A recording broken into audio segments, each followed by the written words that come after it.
उपर मुहा हेलाणी corona graph बढ़ुछि संक्रमितों संख्या देश में 4000 मुहा कोरोना केस पुणी फेरिबो मास्क एबे 3961 रही कोरोना एक्टिव केस सेपरी देश में कोविड मृत्यु संख्या 32 रही बोली केंद्र स्वास्थ्य मंत्रालय पक्षरु सूचना दी जाइछि। गत 24 घंटे देश में आउ 203 कोरोना संक्रमित चिन्हट हेलेनी। केरल में सर्वाधिक 1400 कोरोना संक्रमित रही महाराष्ट्र में 506 संक्रमित थिबा जणा पड़िछि। पश्चिमबंग में 82 नुआ केस बाहरी बेले नुआ मोट संक्रमितों संख्या 280 में पहुंची। दिल्ली केरल और गुजरात में संक्रमण वृद्धि चिंतार कारण पलटि। ओडिशा रे 12 रे पहुंची कोविड आक्रांतों संख्या। कोविड संक्रमण बढ़ुवा बेले मुकाबला केंद्र सरकार संपूर्ण प्रस्तुत थिबा कहिसेंति। डाक्तरखाना रे यथेष्ट परिमाण आईसीयू बेड और ऑक्सीजन सिलिंडर मौजूद रही। जनगहली स्थान में मास्क पिंधिबा को परामर्श दिया जायछि। डॉक्टर सुनील कोटा स्वास्थ्य विशेषज्ञ आम सहित जोड़ी होती अधिक आलोचना। डॉक्टर कोटा स्वागत करी आपको कलिंग टीवी को। डॉक्टर कोटा उपर मुहा हेलाणी कोरोना ग्राफ आग भली चिंता करिवार समय मध्य आसीगलाणी किभली भाव रहिबा उचित गोटे साधारण मनुष्यटी किभली पूर्व गाइडलाइन अनुसार रहिबा उचित ना किभली भाव रहिबा आपन कोन लागुची?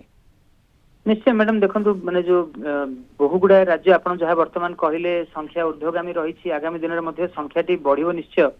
किंतु जो प्रथम 3टी लहर रे जेभली परिस्थिति थिला वर्तमान सेभली परिस्थिति नाही। जेते द्रुत गति रे लहरटी ऊर्ध्वगामी होतला वर्तमान सेते द्रुत गति रे नाही। सर डेथ संख्या मध्ये रही 32 निश्चय निश्चय केस संख्या तो बढ़ी रही किंतु गोटे कथा सर मृत्यु संख्या मध्ये 32 रे पहुंचलानी। सर मृत्यु संख्या 32 मध्ये पहुंची निश्चय।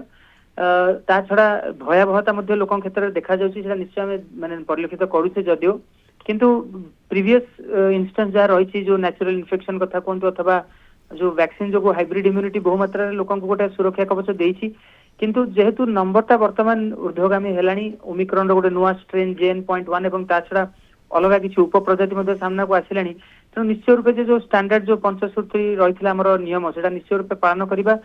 विशेषकर देखो जो गहली जगह को जदि जाउछंती आपण मास्क परिधान करिबा हाथ को बारंबार धोइबा जदि हाथ को आमे आखि तथा नाक पाटे देबा नहीं एटा तो निश्चय रूपे पालन करबा दरकार। गोटे अलग गोटे कथा कहया को निश्चय रूपे चाहिए जे वर्तमान देखिबे जो कोवैक्सीन कोविशील्ड लोके जो प्राथमिक अवस्था रे दुईटी डोज ग्रहण करथिले बूस्टर डोज बहु संख्या रे लोके ग्रहण करि नांती जोडार गाइडलाइन थिला दुईटी डोज नबार 6 मास परे सेही बूस्टर डोज टी दिया जाय थाए। तेणु जदि कोनोसी लोक बूस्टर डोज ग्रहण करनांती बूस्टर वैक्सीन टे नियंतु।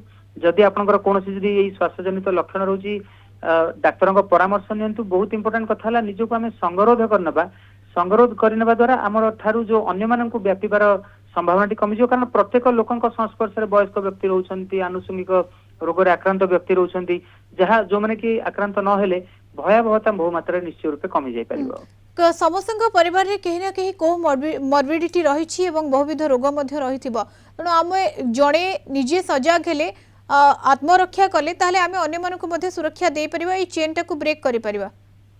निश्चय निश्चय देखंतु गोटे कथा होची जेतबेले वायरस अधिक संख्या रे लोकन को संक्रमित करे ताकू अधिक अपॉर्चुनिटी मिले निज रूप रेखा रे बदल बदल माने गोटे जो चेंज टा आनिबा जहा द्वारा कि म्यूटेशन हुए एवं ताहा अधिक संख्या रे लोकन को व्यापी पारे मध्ये। तेणु जेते कम संख्या रे लोके संक्रमित हेबे ताहार म्यूटेशन होबा संभावनाटे भी कम एवं लोक मान ठारे भयावहता देखा जीवा संभावना भी कम। तेणु समस्त व्यक्तिगत स्तर रे प्रयास निश्चय रूपे आरंभ होगा दरकार। बिल्कुल व्यक्तिगत स्तर रे प्रयास चेष्टा आरंभ होगा दरकार एवं जो गाइडलाइन रही मानिबा उचित एवं आमे निजको रक्षा करि पारले ताले आमे ए चेन टी को ब्रेक करि परिबा। ये गोटे सबुठु बड़ भूमिका रहिबो समस्त। धन्यवाद सर अधिक आलोचना डॉक्टर सुनील कोटा स्वास्थ्य विशेषज्ञ जोड़ी होइथिले हम सहित।